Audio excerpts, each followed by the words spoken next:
ആദരണീയരായ സുഹൃത്തുക്കളെ, വിശുദ്ധ ഖുർആൻ 2-ാം അധ്യായത്തിൽ ഇപ്രകാരം വിവരിക്കുന്നു. ഇത് ദൈവത്തിൻ്റെ വേദഗ്രന്ഥമാണ്. ഇതിൽ യാതൊരുവിധ സന്ദേഹവുമില്ല, സംശയവുമില്ല. ഭക്തിയുള്ളവർക്ക് മാർഗദർശകമാണ്.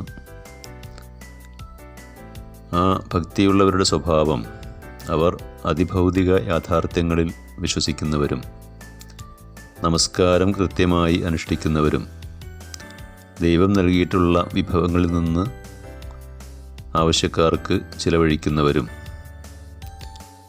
ഈ വിശുദ്ധ ഖുർആനിലും അതുപോലെ തന്നെ ഇതിനു മുമ്പ് അവതീർണമായിട്ടുള്ള മറ്റ് വേദഗ്രന്ഥങ്ങളിലും വിശ്വസിക്കുന്നവരും പരലോക ജീവിതത്തിൽ ദൃഢവിശ്വാസമുള്ളവരും ആയിരിക്കും. അങ്ങനെയുള്ള ആളുകളാണ് ദൈവത്തിൽ നിന്ന് സന്മാർഗം പ്രാപിച്ചവരും അവർ തന്നെയാണ് വിജയം വരിക്കുന്നവരും. അപ്പോൾ ഇതിൻ്റെ മറുവശം, നേരെ മറിച്ച് അദൃശ്യകാര്യങ്ങളിൽ വിശ്വസിക്കാത്തവർ, അദൃശ്യകാര്യങ്ങൾ എന്ന് പറയുമ്പോൾ ദൈവം, മാലാഖമാർ, അതുപോലെ ജിന്ന് വർഗം, ഇങ്ങനെ നമുക്ക് കാണാൻ കഴിയാത്ത കുറേ കാര്യങ്ങളുണ്ട്. അപ്പോൾ അദൃശ്യകാര്യങ്ങളിൽ വിശ്വാസമില്ലാത്തവരും അതുപോലെ തന്നെ ദൈവത്തെ നമസ്കരിക്കാത്തവരും ദൈവത്തിൻ്റെ മാർഗത്തിൽ നല്ല, അതായത് സാമൂഹ്യ നന്മയ്ക്ക് വേണ്ടി നല്ല മാർഗങ്ങളിൽ ധനം ചെലവഴിക്കാത്തവരും അതുപോലെ തന്നെ മുൻകാല വേദഗ്രന്ഥങ്ങളിലും മറ്റ് പ്രവാചകന്മാരെയും ഒന്നും അംഗീകരിക്കാത്ത ആളുകൾ, പരലോക ജീവിതത്തിൽ വിശ്വാസമില്ലാത്തവർ, ഇങ്ങനെയുള്ളവർക്കൊന്നും ഒരിക്കലും ഈ ഖുർആനിലൂടെ സന്മാർഗം പ്രാപിക്കാൻ കഴിയില്ല, വെളിച്ചം ലഭിക്കില്ല, മാർഗദർശനം ലഭിക്കില്ല എന്ന് ഖുർആൻ തറപ്പിച്ച് പറയുന്നുണ്ട്.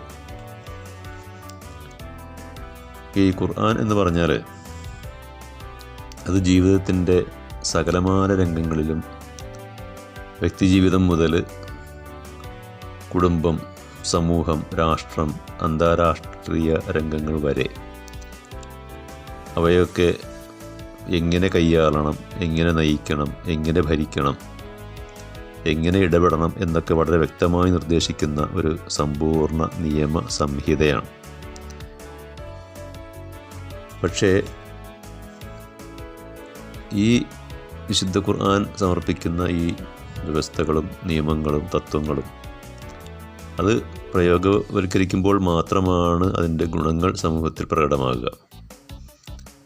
അവ പൂർണ്ണമായും പ്രാവർത്തികമാക്കാത്ത സമൂഹങ്ങളിൽ ഒരിക്കലും ശാന്തിയും സമാധാനവും നീതിയും സ്നേഹവും സാഹോദര്യബന്ധവും ഐക്യവും ഒരുമയും ഉണ്ടാകുകയില്ല.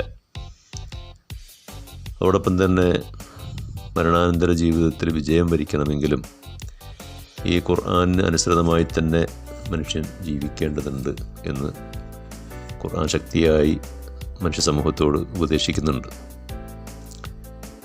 ഖുർആൻ അനുസരിച്ച് ജീവിക്കുന്നതിലൂടെ വിശ്വാസികൾ കൈവരിക്കുന്നത് ദൈവത്തിൻ്റെ പ്രീതിയാണ്.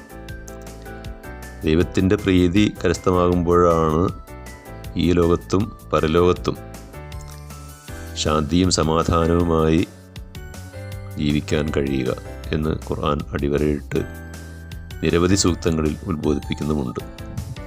ദീർഘിപ്പിക്കുന്നില്ല. കൂടുതൽ കാര്യങ്ങൾ മനസ്സിലാക്കുവാൻ ദൈവം നമ്മെ തുണക്കുമാറാകട്ടെ.